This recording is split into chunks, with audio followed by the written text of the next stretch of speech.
અમદાવાદના અસારવામાં આવેલી એશિયાની સૌથી મોટી સિવિલ હોસ્પિટલ કેમ્પસમાં આવેલા કિડની હોસ્પિટલ અને રિસર્ચ સેન્ટર ખાતે 5મો દીક્ષાંત સમારોહ યોજાયો. આ કાર્યક્રમમાં 85 જેટલા વિદ્યાર્થીઓને ગુજરાતના રાજ્યપાલ આચાર્ય દેવવ્રતના હસ્તે ડિગ્રી આપવામાં આવી.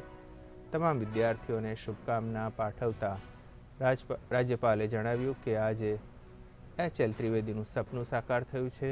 આજના કાર્યક્રમમાં રાજ્યના આરોગ્ય મંત્રી ઋષિકેશ પટેલે જણાવ્યું કે વર્ષો પહેલાં જે મેદાન હતું તે આજે કિડની હોસ્પિટલ આરોગ્યનું ધામ બની ગયું છે અને ડિગ્રી મેળવનાર તમામ વિદ્યાર્થીઓને ભગવાનનું બીજું રૂપ હોય તેવું નામ મળવાનું છે. માટે તે દિશામાં સારા કાર્યો કરી આગળ વધે તેવી શુભકામનાઓ આપી.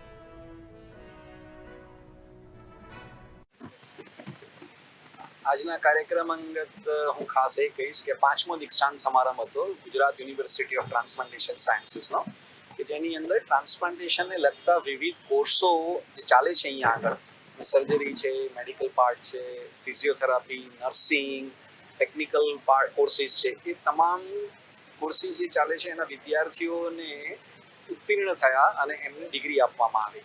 સૌથી અગત્યનું એવું છે કે આવી પ્રકારની યુનિવર્સિટી આ ભારત વર્ષમાં એકમાત્ર છે અને એ અતિ સુપર સ્પેશિયાલિટીના લેવલના કોર્સિસ છે. આ બધા આ બાળકો સમાજમાં જઈ અને ટ્રાન્સપ્લાન્ટેશનના વિવિધ ક્ષેત્રોની અંદર કાર્ય કરશે અને એને આગળ વધાવશે એવી આશા સાથે આજનો એક સમારંભ હતો. અમે 85 વિદ્યાર્થીઓને ડિગ્રી આપી કે જે લોકો હાજર રહ્યા હતા અને ગેરહાજર પણ હતા. તમામ લોકોને ડિગ્રી અર્પણ કરવામાં આવેલી છે અને આ વેરિયસ મેડિકલ ટેકનોલોજી લેબોરેટરી ડાયાલિસિસના ટેકનિશિયન, ફિઝિયોથેરાપી અને જેવા પેરામેડિકલ કોર્સના પણ વિદ્યાર્થીઓ આમાં આવી જાય છે.